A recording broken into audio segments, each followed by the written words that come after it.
ধন্যবাদ সবাইকে সহযোগিতা করার জন্য ধন্যবাদ। প্রিয় নারায়ণগঞ্জবাসী, আপনাদের সকলকে সালাম এবং শুভেচ্ছা জানাচ্ছি।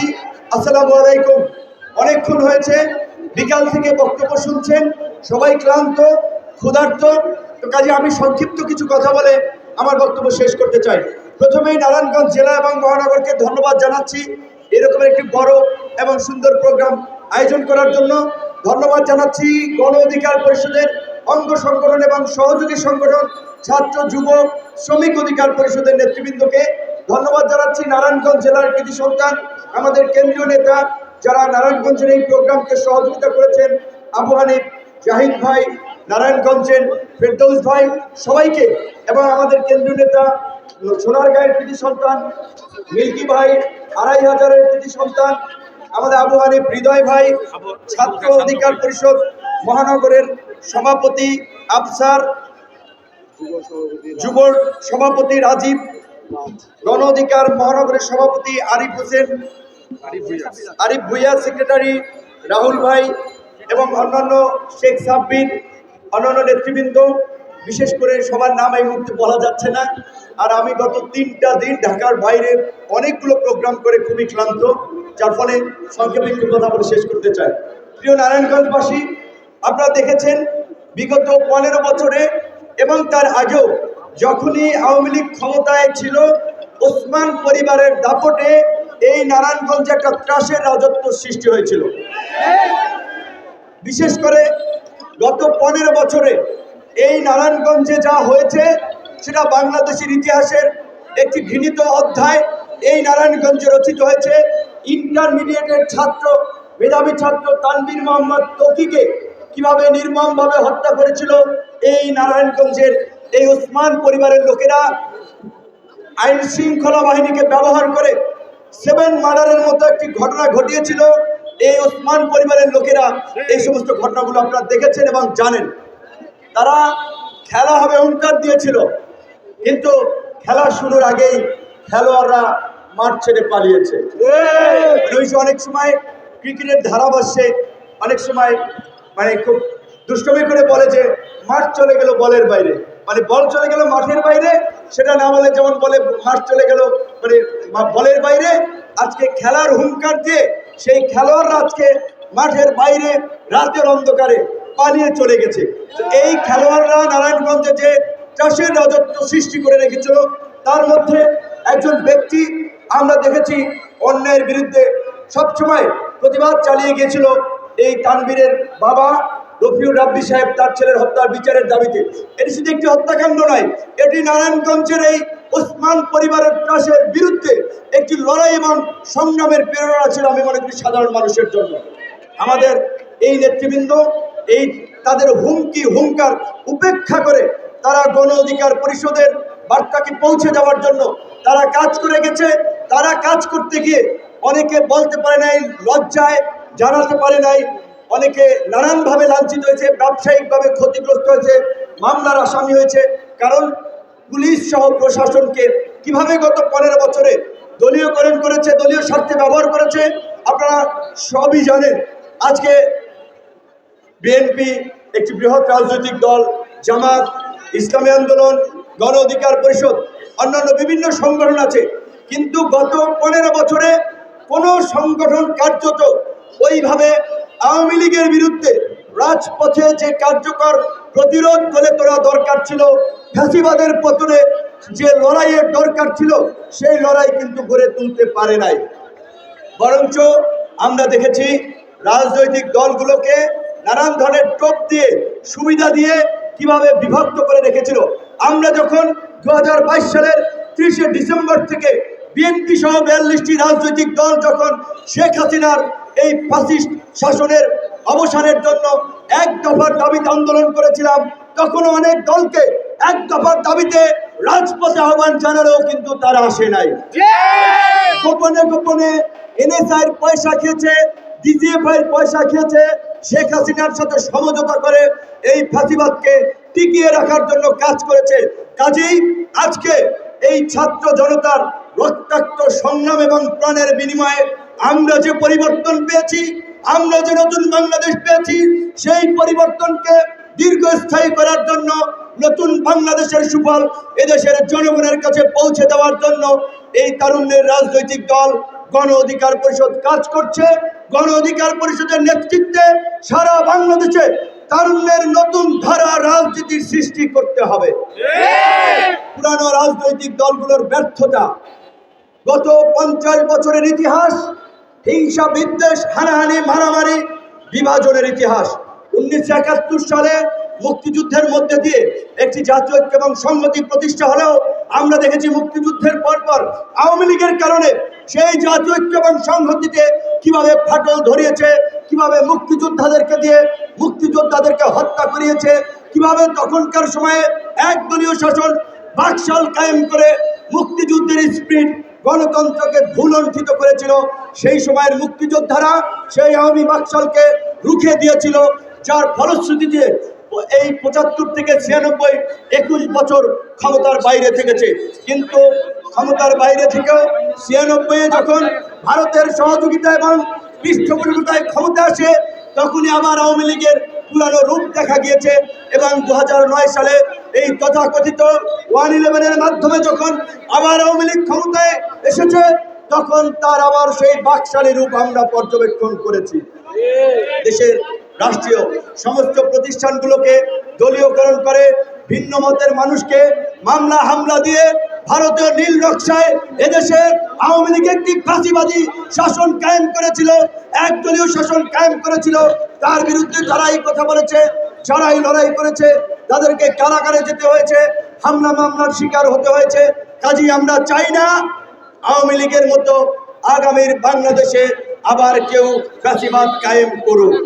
কিন্তু পরিষ্কারভাবেই আপনারাও জানেন, আমরাও জানি, আমরা দেখতে পাচ্ছি, নিশ্চয়ই আপনারাও দেখতে পাচ্ছেন, কোন কোন রাজনৈতিক দলের বাড়াবাড়ি কর্মকাণ্ড, আওয়ামী লীগের ফাঁসিবাদের প্রতিধ্বনি আমরা শুনতে পাচ্ছি।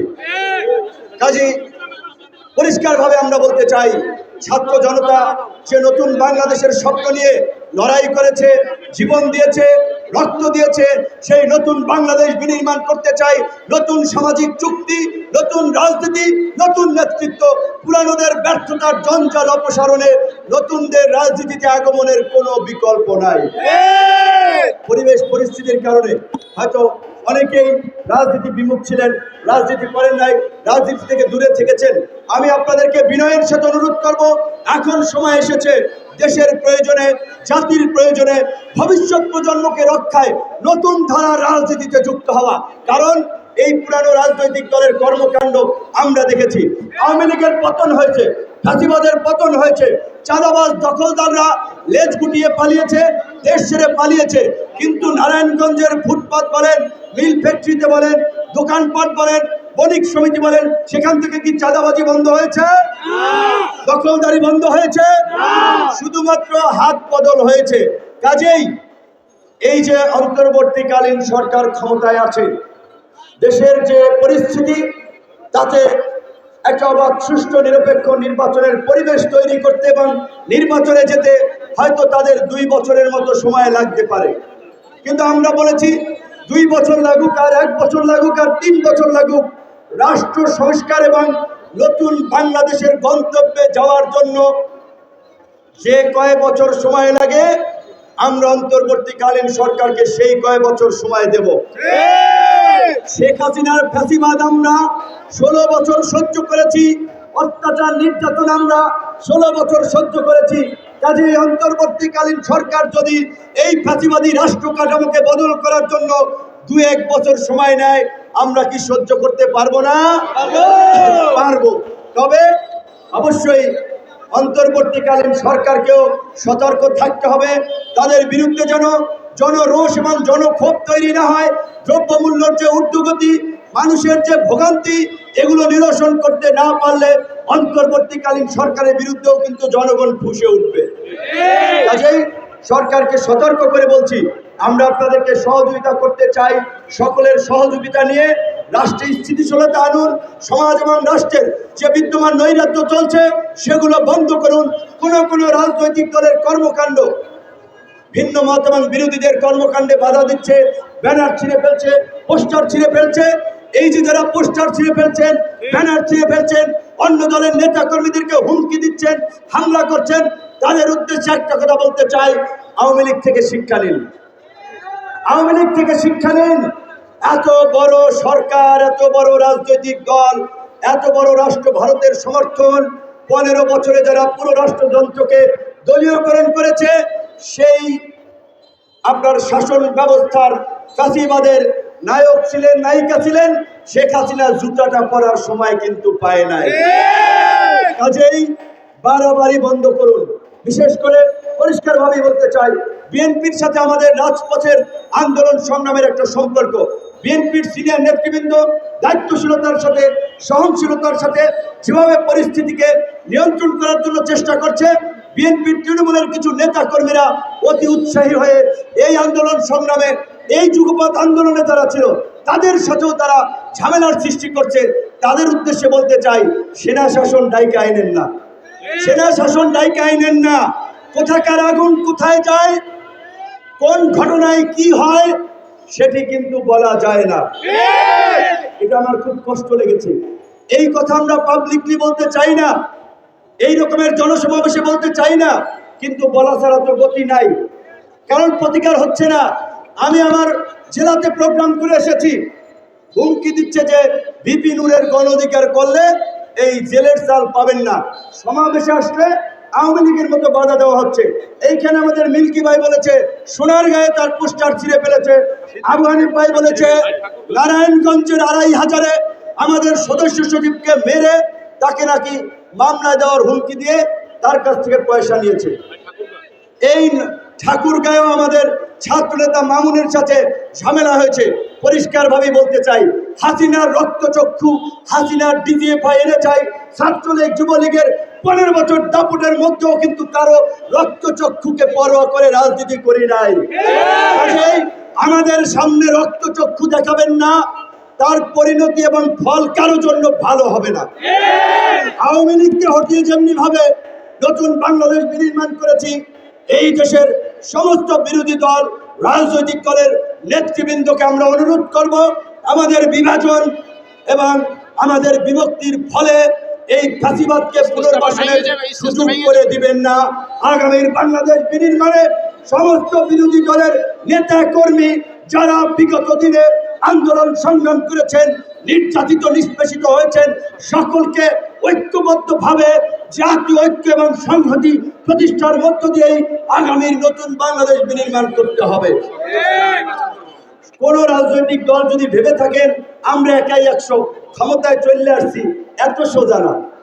ক্ষমতা বহু দূরে, অন্তর্বর্তীকালীন সরকার আছে, অন্তর্বর্তী কোন রাজনৈতিক দলের সরকার নয়। সমস্ত প্রশাসনকে, সেটা পুলিশ কিংবা অন্যান্য অ্যাডমিনিস্ট্রেশন, সকলকে পরিষ্কারভাবে বলতে চাই, আজকে এই যে যারা ছাত্র জনতার বিরুদ্ধে দাঁড়িয়ে গণহত্যা চালিয়েছিল, গুলি চালিয়েছিল, তাদেরকে গ্রেপ্তার করা হচ্ছে, তাদের ঠিকানা হচ্ছে কারাগার। কেন? তারা আওয়ামী ফ্যাসিবাদের সাথে ঘনিষ্ঠভাবে সহযোগী ছিলেন, জনমতের বিরুদ্ধে গিয়ে দাঁড়িয়েছেন, গুম খুন করেছেন। কাজেই আজকের UNO, OC, SP, DC, commissioner তারা যদি কোনো রাজনৈতিক দলের এজেন্ডা বাস্তবায়ন করার জন্য কাজ করেন, তাদেরও কিন্তু একই পরিণতি হবে। আমরা বলছি না, গণ অধিকার পরিষদ আন্দোলন সংগ্রাম করেছে, ছাত্র নেতারা, এই যে নাজমুল, বৈষম্য বিরোধী ছাত্র আন্দোলনের সমন্বয়ক নাহিদ, আমাদের ছাত্র নেতারা এই গণ অভ্যুত্থানের যে পাটাতন, কোটা সংস্কার আন্দোলন, সেই আন্দোলনের নায়কেরা এই মঞ্চে বসা আছে। এই আন্দোলন করতে গিয়ে রক্ত দিতে হয়েছে, জীবন দিতে হয়েছে, জেলে যেতে হয়েছে, তারপরে আমরা আজকে এই গণ অভ্যুত্থানের প্রেক্ষাপট তৈরি করেছি। তারপরে আমরা বলছি না আমাদেরকে কোনো বিশেষ সুযোগ সুবিধা দেন। অন্তর্বর্তীকালীন সরকার যতদিন থাকবে, প্রশাসন নিরপেক্ষভাবে কাজ করে সকল দল এবং মতের মানুষের প্রতি ইনসাফ কায়েম করবেন, সুবিচার করবেন এবং আগামীর বাংলাদেশ এগিয়ে নেওয়ার জন্য সকলকে সাথে নিয়ে অন্তর্ভুক্তিমূলক সমাজ ব্যবস্থা গড়ে তুলবেন। এটা আমরা প্রশাসনের প্রতি আমরা আহ্বান জানাই। আমরা পরিষ্কারভাবে বলতে চাই, খুচরা পার্টি হওয়ার জন্য গণ অধিকার পরিষদ প্রতিষ্ঠিত হয় নাই। গণ অধিকার পরিষদ সারা দেশের মানুষের যে নতুন রাজনীতির প্রতি আগ্রহ, নতুন রাজনীতির প্রতি যে আকর্ষণ, নতুন বাংলাদেশ বিনির্মাণের যে আকাঙ্ক্ষা, সেই আশা আকাঙ্ক্ষাকে প্রাধান্য দিয়ে বিকল্প রাজনৈতিক শক্তি হওয়ার জন্য আগামী নির্বাচনে প্রত্যেকটি আসরে গণ অধিকার পরিষদ প্রার্থী দেবে ট্রাক। জাতীয় নির্বাচনের আগে হয়তো স্থানীয় নির্বাচনগুলো হবে। আপনারা সকলেই জানেন, উপজেলা, পৌরসভা, সিটি কর্পোরেশনের জনপ্রতিনিধি যারা ছিলেন, তথাকথিত জনপ্রতিনিধি ভুয়া নির্বাচনে তাদেরকে বাতিল করা হয়েছে। কারণ এই ফাঁসিবাদের 15 বছরে জনপ্রতিনিধি হওয়ার জন্য জনগণের ভোট লাগে নাই, জনগণের ভোটে কেউ জনপ্রতিনিধি হয় নাই। আমরা একটু দ্বিমত পোষণ করে বলি, আমার অত্যন্ত শ্রদ্ধেয় এবং পছন্দের মানুষ স্থানীয় সরকার উপদেষ্টা, সাবেক অ্যাটর্নি জেনারেল, আগেও তিনি তত্ত্বাবধায়ক সরকার উপদেষ্টা ছিলেন, অত্যন্ত সজ্জন ব্যক্তি হাসান আরিফ সাহেব 1 by 1 মানে কয়েকদিন পর পর এক একটা বাদ না দিয়ে একই প্রজ্ঞাপনে ফ্যাসিবাদের আমলে অনুষ্ঠিত সকল স্থানীয় নির্বাচন বাতিল করে দ্রুত সময়ের মধ্যে নতুন স্থানীয় নির্বাচন দিলে ভালো হয়। আমরা সরকারের প্রতি সেই দাবি জানাবো। আমার ধারণা আগামী 6 মাস পরেই স্থানীয় নির্বাচনের আয়োজন সম্পন্ন শুরু হয়ে যাবে, স্থানীয় নির্বাচনগুলো অনুষ্ঠিত হবে। কাজেই এই স্থানীয় নির্বাচনে পৌরসভা, উপজেলা, সিটি কর্পোরেশন সমস্ত জায়গায় গণ অধিকার পরিষদের প্রার্থী থাকবে। যারা প্রার্থী হবেন এখন থেকে নিজেদেরকে মানুষের সামনে তুলে ধরতে হবে, নিজেদের মধ্যে সেই ধরনের ব্যক্তিত্ব, সেই ধরনের মানসিকতা ডেভেলপ করতে হবে। ভিপি নূরকে দেখে আপনাদেরকে ভোট দিবে না যদি আপনাদের ব্যক্তিত্ব, আপনাদের নেতৃত্বের গুণাবলী না থাকে। কাজেই কিভাবে নিজেদেরকে গড়ে তুলবেন, কিভাবে মানুষের সাথে জনসম্পৃক্ততা বাড়াবেন, সেই বিষয়ে আপনাদেরকে ভাবতে হবে। আজকে একটা বিষয় আমি ক্ষমা চেয়ে নিচ্ছি, একটু লেটে আসার ফলে আমাদের সাথে কিছু মোটরসাইকেল রাস্তায় ছিল, হয়তো একটু রং রুটে এসেছে, কিংবা আমরা এই শোডাউনের রাজনীতি আমরা ব্যক্তিগতভাবে নিরুৎসাহিত করতে চাই। আমরা একটা ইতিবাচক সৃজনশীল রাজনীতি সমাজে প্রতিষ্ঠিত করতে চাই। যদিও আপনারা বোধহয় লক্ষ্য করেছেন, আমার পার্শ্ববর্তী উপজেলার একটি প্রোগ্রাম হয়েছিল, সেটিকে কেন্দ্র করে একটি নিউজ হয়েছে ভিপি নূরের সমাবেশকে কেন্দ্র করে পরীক্ষার সময়সূচির পরিবর্তন। প্রকৃত অর্থে এটি একটি বিভ্রান্তিকর সংবাদ ছিল এবং আমার প্রতিপক্ষ যারা ইমেজ ড্যামেজ করার জন্য, আমাদেরকে বিতর্কিত করার জন্য এই নিউজটি উদ্দেশ্য প্রণোদিতভাবে করেছিল। কারণ পরীক্ষা, কোনো পরীক্ষা আপনারা জানেন যারা ছাত্র বা আপনারা শিক্ষক, কোনো পরীক্ষা বিকালে হয়, কোনো পরীক্ষা সকালে হয়।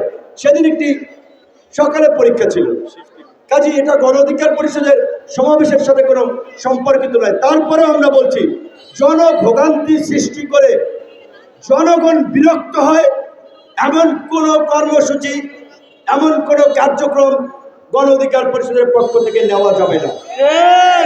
মানুষের মন জয় করার জন্য ভালো কাজ করতে হবে, বিপদে আপদে মানুষের পাশে দাঁড়াতে হবে। আপনারা যেহেতু আমাদেরকে নেতা মানেন, আমরা যেভাবে হাসিনার দুঃসময়ে রাজপথে বারবার লড়াই সংগ্রাম করেছি, রক্ত দিয়েছি, আঘাতপ্রাপ্ত হয়েছি, সারেন্ডার করি নাই। কাজেই আগামীর এই কাশের নগরী নারায়ণগঞ্জকে শান্তির নগরীতে পরিণত করার জন্য সহনশীল এবং সম্প্রীতির রাজনীতি প্রতিষ্ঠায় সকল রাজনৈতিক দল, সংগঠন, বিশিষ্ট ব্যক্তিদেরকে নিয়ে আলাপ আলোচনা, মত বিনিময়ের মাধ্যমে কিভাবে এই শিল্প নগরী নারায়ণগঞ্জকে একটা আধুনিক নগরীতে পরিণত করা যায়, সেই লক্ষ্যে আপনারা কাজ করবেন। গণ অধিকার পরিষদকে নারায়ণগঞ্জবাসী সমর্থন করবেন, এই আশাবাদ ব্যক্ত রেখে আমি আমার বক্তব্য শেষ করছি। আল্লাহ হাফেজ, আসসালামু আলাইকুম।